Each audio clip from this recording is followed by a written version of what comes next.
Jnanatimirandasya Jnananjana Shalakaya Chakshurunmilitam Jena Tasmai Sri Gurave Namaha. Sri Chaitanya Manubhistam Stapitam Jena Bhutale Swayam Rupa Kadamayam Tadati Swapadantikam. Sri Krishna Chaitanya Prabhu Nityananda Shri Advaita Gadada Srivasadi Gaura Bhaktavinda.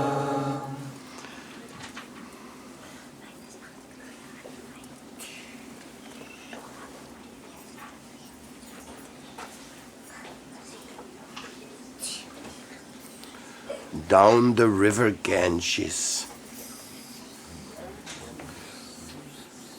since thousands and thousands of years ago, an old culture existed where outstanding thinkers and rishis contributed to the Vedic thought by their diverse writings, lectures, schools. And in this way, ever since the beginning of Kali Yuga, when the Vedas were written down by Srila Vyasadeva, the treasure of the Vedic knowledge became occult to a certain degree, and an avalanche of interpretations appeared. Buddhism appeared to challenge the Vedic philosophy. Degraded Brahmanas distorted the Vedic knowledge by their non-Vedic practices. And in this way, the entire Asian continent was under great turmoil of events. Ashoka, Emperor Ashoka, then there was Chandragupta and his minister Chanakya Pandit. They tried to rescue these values again and again. Shankaracharya appeared to rescue the Vedic teachings from the hands of impersonalism, which had diminished God to be a non-conscious entity, or an indistinct consciousness embracing each and every one.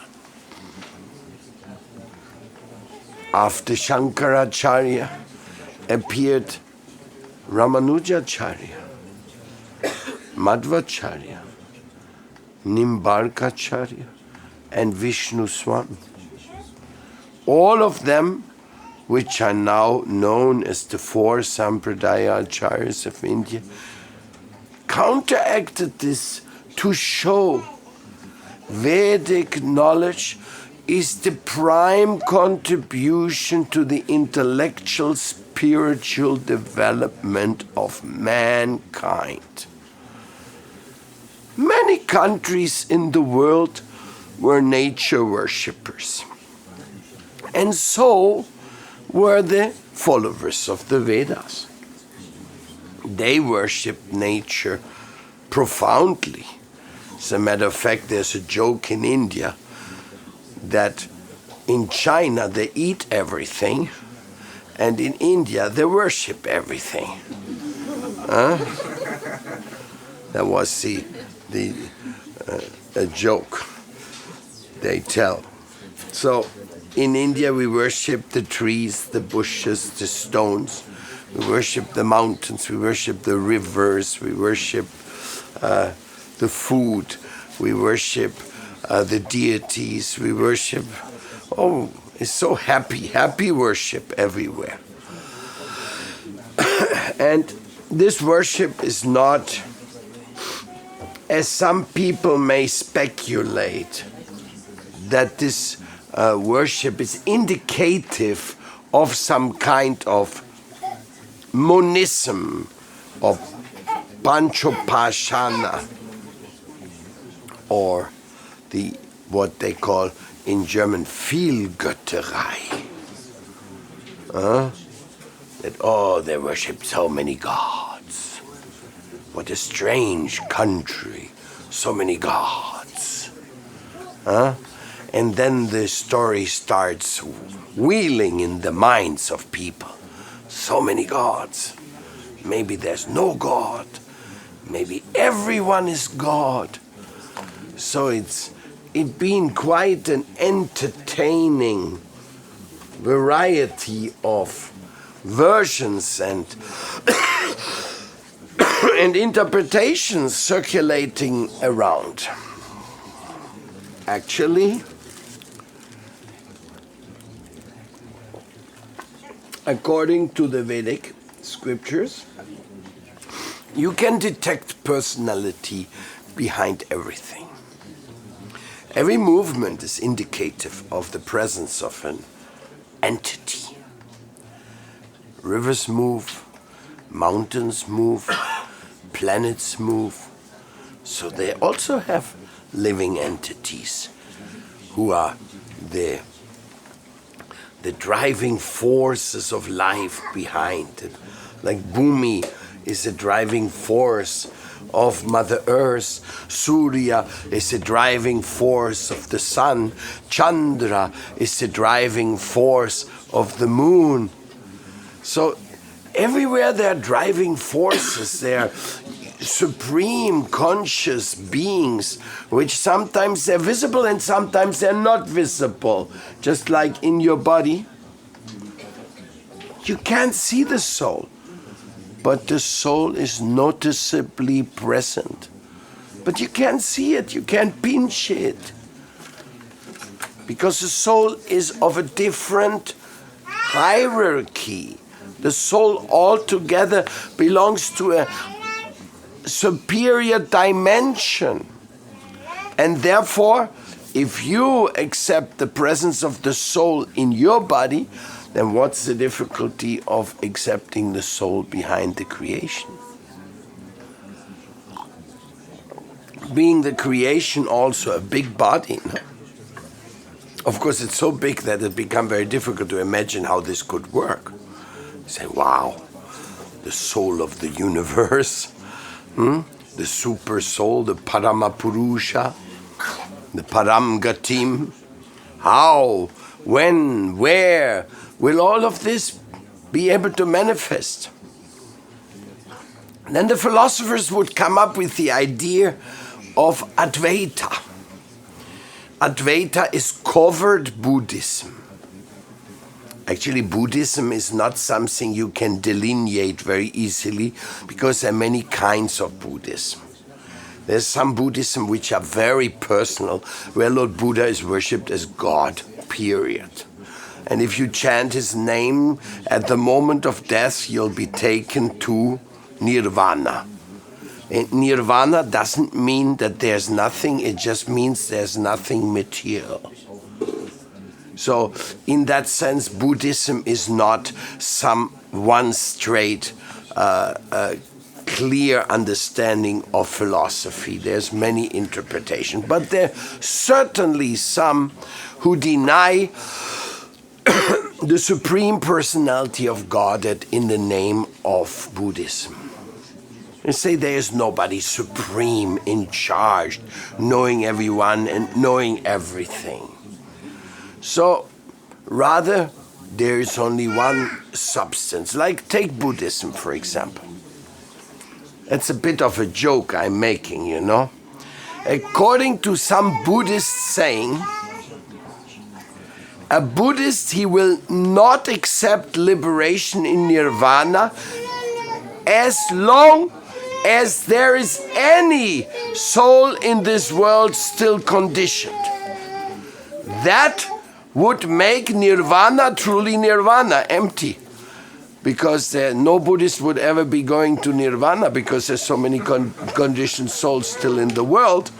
So according to that logic, there's no way that somebody could go there so far. But these are also interpretations.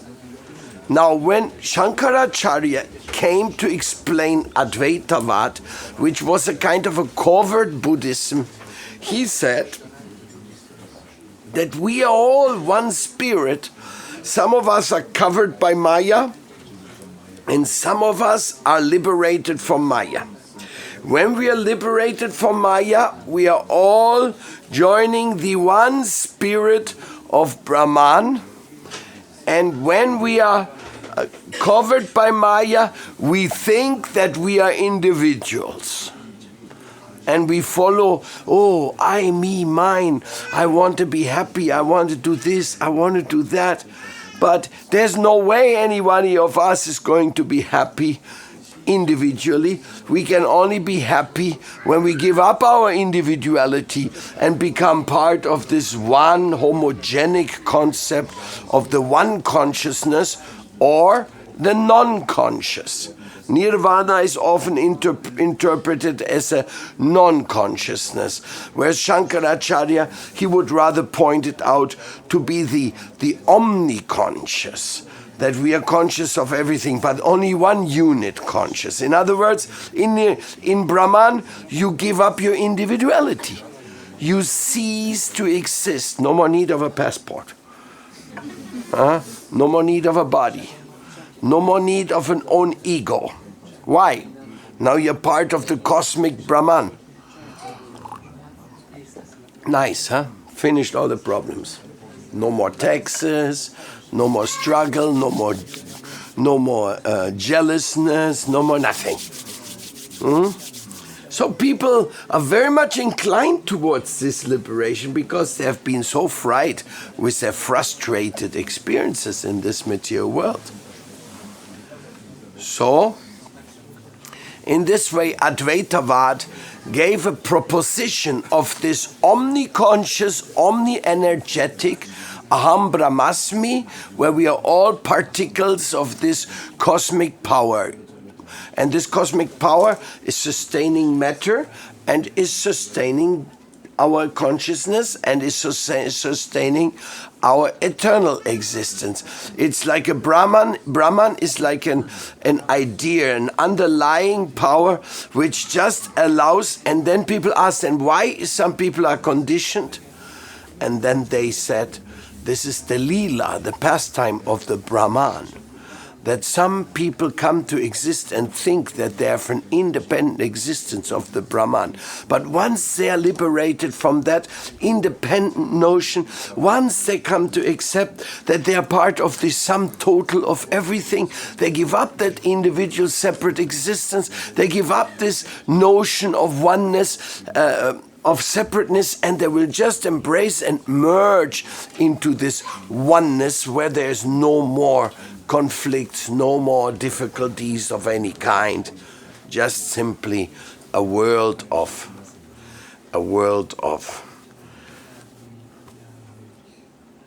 supreme union. So this is, many people in the West think that's the philosophy of India. It has been specially spread around the world by the Theosophical Society of Ani Besant, one of the first ones to bring Indian philosophy to the Western countries. It has been quite strongly stressed. Plus, most of the yogis who came to the West, they are also teaching something like this of the Brahman and oneness and all. Srila Prabhupada used to go to such yogis, and he said, you and me, we are one and the same? Yogi says, yes, we are all one. He says, can you please give me your money purse? Oh, why should I give you my money purse? Because we are one. You just said we are one. What's the difference whether you have it or me? And then the yogis didn't like that philosophy anymore. So, in a very simple way, Prabhupada defeated the all is one concept. But when we go into the four Sampradaya Acharyas, Ramanuja, Madhvacharya, who taught the qualified and distinctive understanding of oneness and difference, pure monism, is that in the purity there is quite a possibility of the transcendental differences. And that is something which you have to, first of all, you have to understand one thing, that for God nothing is impossible. Second, you have to understand that individuality could not have come out of nothingness. There must be a notion of something to create so many individuals who are so keen to preserve their individuality. Isn't this our prime target in this material world when we call self-esteem? Oh yes, I want to be a person, I want to be dignified, I want to be respected, I want to grow. Everything in this world is based in and around individuality. First thing you do in this material world is getting an individual description by either a name or a passport, a nationality, whatever. You are distinctively recognized as an individual. Same thing in every country in the world. Doesn't matter whether it's communist or whether it's capitalist. First thing you're born, they'll give you a recognition that he is that particular person with those particular rights, with those particular characteristics and qualifications. I mean, if I tell a fantastic painter that he's equal in painting with somebody who doesn't paint at all, then he will not be happy about that. The personal characteristics, they are the glory of each individual. They help us to become somebody very special. But now let's go back to the philosophy of India's acharyas, who went all along the world, who went all along the planet, spreading the message of the Vedas,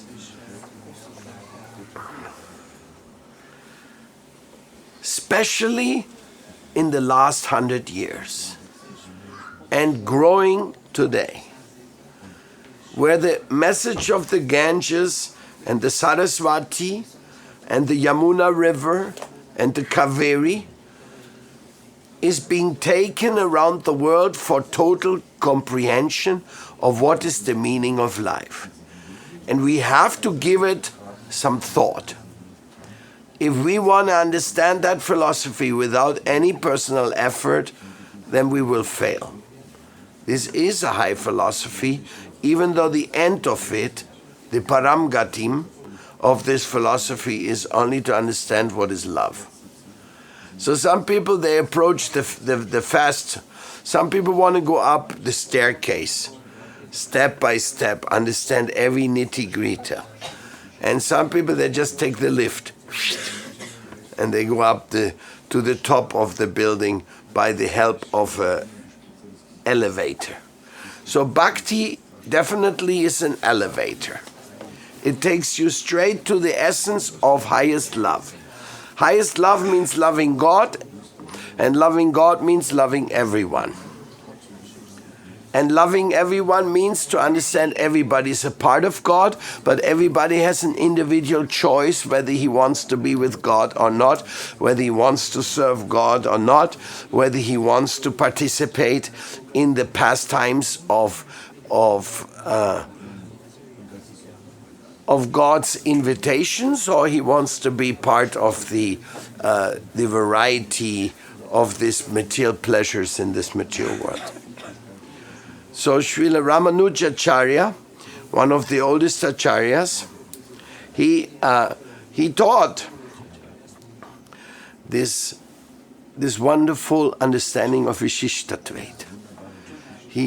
He told us that actually, even though the Brahman is an energy of the Supreme Lord, then that within that there is a higher understanding, which is that Dvaita, that is both. There is unity and duality, and they are not contradicting each other. Same way as Achinta Beda Abeda is practically the same thing in the words of Chaitanya Mahaprabhu when he says, it is inconceivable how the whole thing can be one and be so distinctly different. Just take the material world. In the material world, we are so distinct of each other. We have similarities, undoubtedly, but we are very, very, very distinct. And each and every one of us has characteristics which he cherishes. And these individual characteristics, which require a lot of purification, they are coming to you because within the Supreme there's an unlimited amount of loving varieties. And because of that, like each child of a father and a mother, it's different from the others. Even if they look alike, they're still quite different. So this is one of the ways you can perceive how God is giving to each and one of his children some peculiar, unique features. And at the same time, he's making all of us part of his supreme loving creation. And at the same time, he's inviting all of us to his paramdhamma. Parastasmat tu bhavunyo vyakto vyaktat sanatana. Krishna says in Bhagavad Gita, when all this material world disappears and is for some reason destroyed, my world will always remain existing and you can come there and be with me. That world is not illuminated by the sun and the moon nor by electricity. That world is illuminated by the divine energy of God himself. Of course, sun and moon is also divine energy of God. Even electricity is the divine energy of God in a converted form. Everything is in him, is part of his. But you know, when you call an electrician, you don't think that you're calling God for installing an electric light in your room, no? Because you know you can learn the science of electricity and it's not such a big deal after all. Of course, if you go down into the jungles where somebody never seen an electric light or a battery or a flashlight, and then he's there, it's dark night, and all of a sudden you go, boo, and you shine a light in his face, you go, wow, what's that, huh? Oh, it's my divine light. Nah, come on, it's a Varta flashlight, huh? That's all it is, no? It's nothing big to make much noise about, no? Just a silly battery, huh? So, but everything is part of the supreme energy. So everything is part of his creation and belongs to has a dignified and glorified position. Everything except the false ego. The false ego, where we are giving trouble to each other, that's not pleasant. Where we give trouble to each other, that will not help us to become anything auspicious. Where we don't love God, where we don't love everybody, that subject is not very palatable. It is a prominent subject, but it's not palatable. You have to understand this. The only thing we want to understand in this world is how to find our real identity, our real Svarupa, our eternal identity. That is the sum and substance of all philosophy. Those who say that we are all one and we lose our individuality, they don't recognize our Svarupa, because Rupa is a form. Now, it's not a material form, it's a spiritual form. Just like your soul, even the soul which makes your body alive, is a spirit soul. You are not a material soul. There is not such a thing as a material soul. The soul is spiritual, but the soul has another body. That's called Svarupa. And you can only reach to realize and understand your Svarupa when you come in contact with the fountainhead of divine realization. When you come to understand that we are meant to live and love in God's sweet will. That is what we have to understand. As long as we want to live in our own sweet will and give trouble to others, it will not help us to go anywhere high. On the contrary, our karma will throw us down to the dungeon of material existence. So my proposal tonight is that we give a very strong attention to the great sages of the East and their philosophy, because what they have given is the answer to all our plight of our modern life. In our modern life, we are so hopeless. We have simply decided to worship the different features of matter, intellectual features, mental features, and mainly physical features. Practically today we are in the handy culture, television culture, car culture, and a little bit sexy body culture, fashion culture. Everything we pay attention to is something we can see with our eyes, touch with our hands, and like very gross.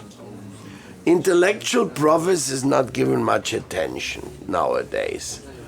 And basically we can see that the modern world is very depressed because it is not getting any joy out of this material accumulation of different things, assets, name, fame, glory, all that. This will not really solve any problem.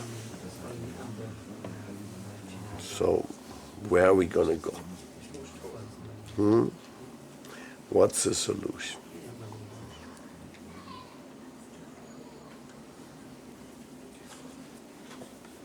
We can all go to Spain, no? It always looks that the grass on the other side of the fence is a little bit more greener than on our side, no? So therefore we have choice of interplanetary travels. We could try it in Mars. Maybe Mars has the answers to our plight. Or Venus. Venus sounds very erotic, no? Maybe that's the place where we can all become owners of our own harem or something like that, no? Or where do you want to go? And if you can't go that far, well, at least go to Beverly Hills. Or what about Frohnau? We can go to Frohnau, posh neighborhood of Berlin. Where do you want to go? What's your next destination? So in this way, we are all in the world of illusion. We are suffering so much in the world of illusion. And we are always thinking that there is somehow the solution in this material world. So you get another car, a bigger house, another title, another girlfriend, another this, another that, that. It never ends, my dear. It never ends that you try to get things in this material world. And never ever has a material thing made somebody happy. Go to the internet and ask, has anybody found happiness in any material acquisition? Can anybody say, I found the absolute happiness in my Mercedes-Benz? Or I found the absolute happiness by reading Dostoevsky, or by hearing Pink Floyd, or now we're getting some tough subjects here. Does anybody feel? I bet with you not. Nobody listens to Pink Floyd every day. Huh? It's like that. Everything just shows. The material world is just a variety show. You can just try this, try that, try this, try that, and never, ever will you be satisfied. So the Vedic scholars, they were far beyond that. They were such great renunciants, they would not bother with any of this. They were living in the ashrams and doing selfless service to humanity. They were compiling the great and most valuable Vedic literatures, the Upanishads. They were compiling the Puranas.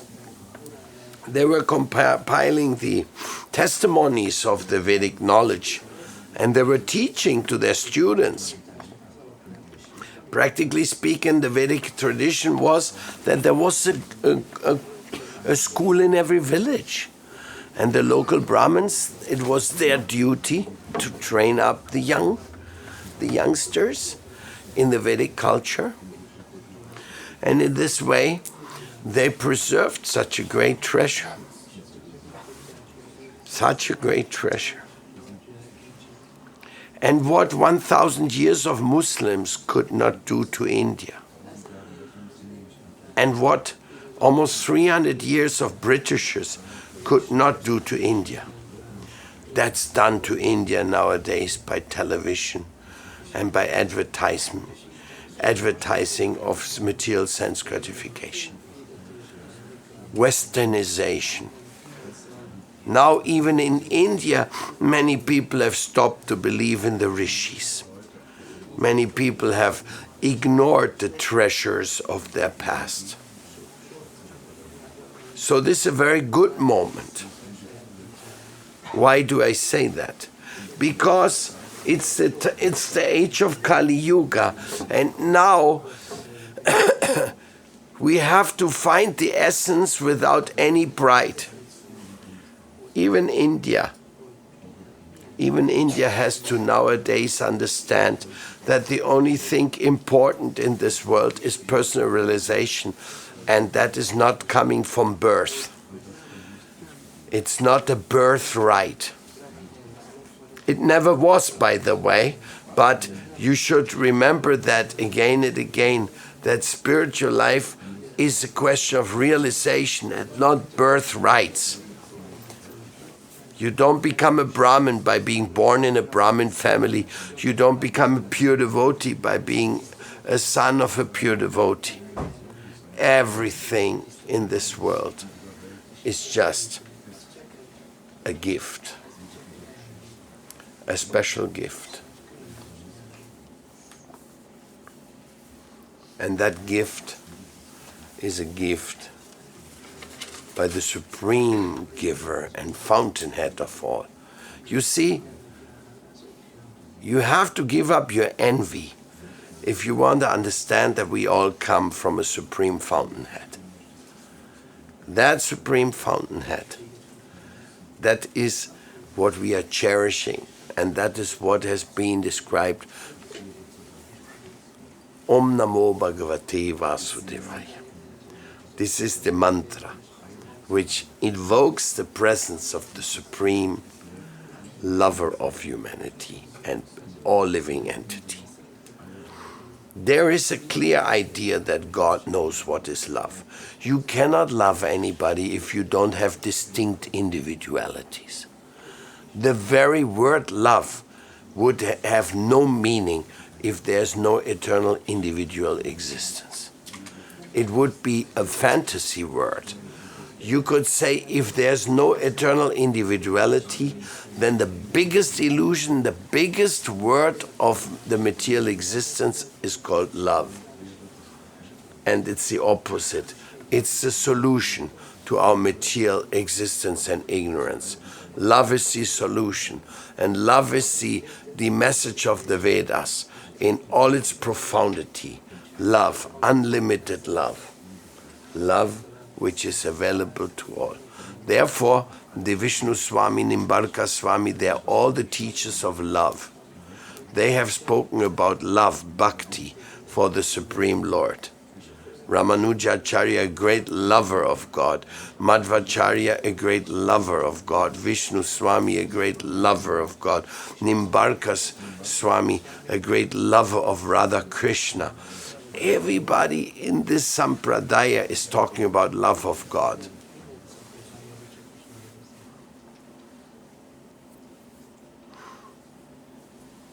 And even Shankaracharya is talking about love for God. Bhaja Govinda, Bhaja Govinda, Bhaja Govinda Muda Mate. Finally, Shankaracharya said, everything is a waste of time except loving Govinda. Worshipping Govinda from the core of your heart. So this is the important thing for your own research. You have to question this. When and where love appears. Is love our blessing or is love our curse? According to the Vedas, love is the greatest blessing. And living in a world without love is the greatest curse. And we have made this material world a loveless world because we are so obsessed with our sense gratification. That has made this world a dangerous place as well. And only love is the medicine against all this nonsense, against all those difficulties. Therefore, Chaitanya Mahaprabhu, who is the greatest and the latest of the Vedic acharyas, because he appeared 500 years ago, he gave the clear indication that the highest philosophy is that nobody is separate from God. Everybody is in God and exists for God. And even the material world, in that sense, exists in God and is for God. If you cannot understand the nature of this material world, this is not strange because you're so small and you're so covered. But even the material world is part of God's blessing. Krishna says in the Bhagavad Gita, I am death personified. So that's part of the material world. But he says it is me. I am finishing the illusion of this temporary happiness by again and again finishing the material bodies. So you may be dying so many times until you come to the point, hey, I don't want to die anymore. Okay, then come to the eternal world. But if you don't want to come to the eternal world, then come back to the temporary world and die again. How often you want to die? It's up to you. But you can never become extinct. There's no way. Soul is eternal.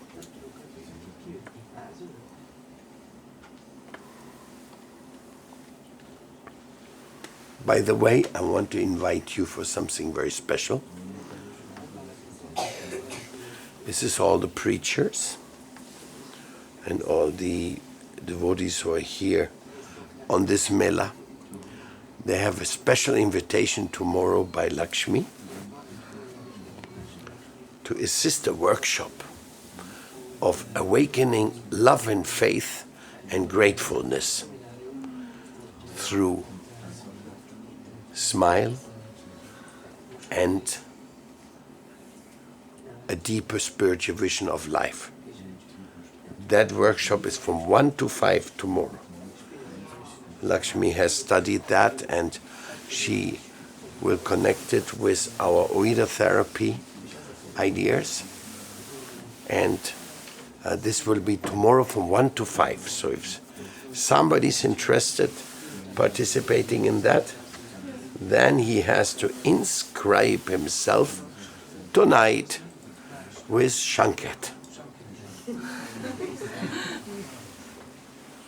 Donations are welcome because we are developing Tenerife, a wonderful center for spiritual healing.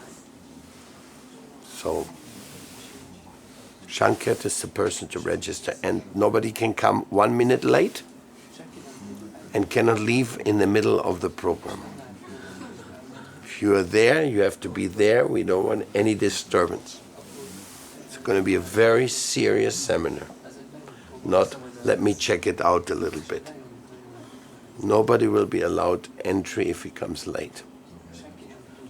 This is a very serious Oida therapy seminar directing us towards profound conviction and joy of life. In Kurukshetra, yes.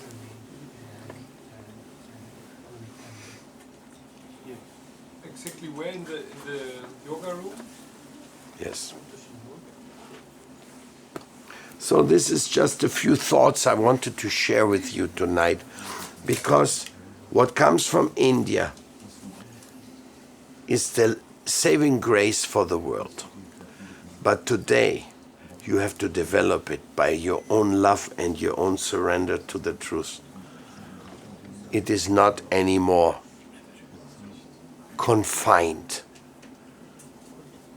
to India.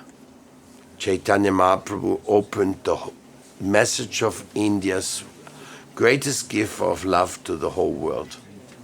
And like my Guru Dev said, when the people of India see that the people in the West starting taking very serious the Vedas, they will have a change of mind. They will come to understand that they actually neglected something which is of the topmost value and priority. We need Vedic knowledge. We need the truth.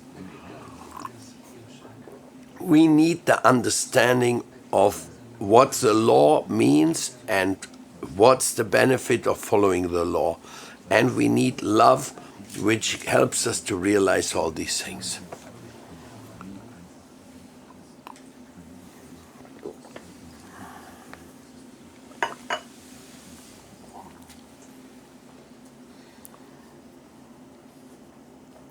Questions?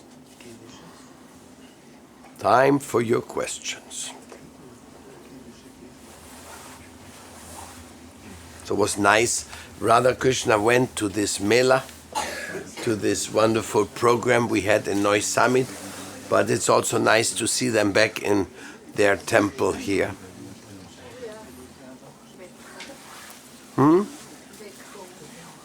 Back home.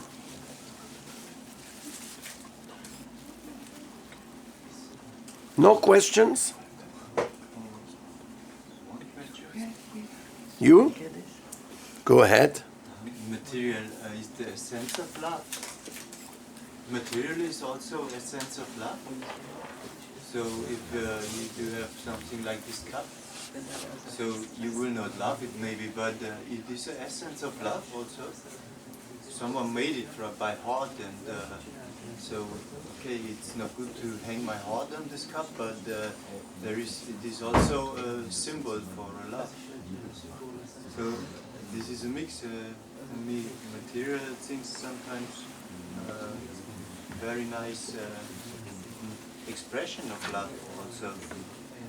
Absolutely. Yes. We are all in favor of love. So this is maybe it is suffering if I'm in love with this cup.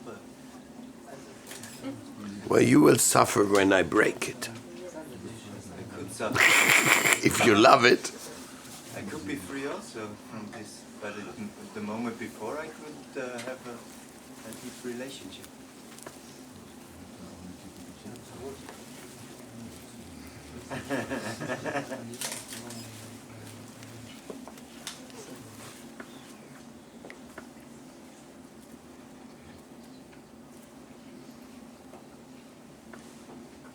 Next question.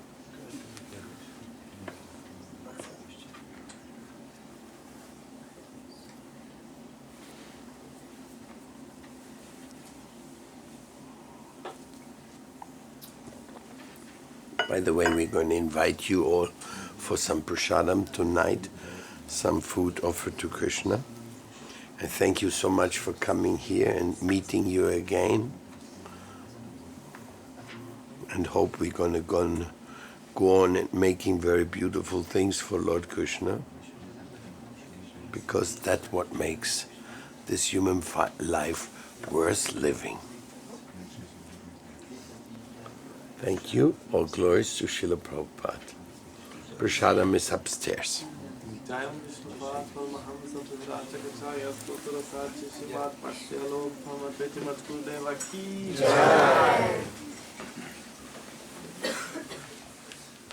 Noch einen Moment, liebe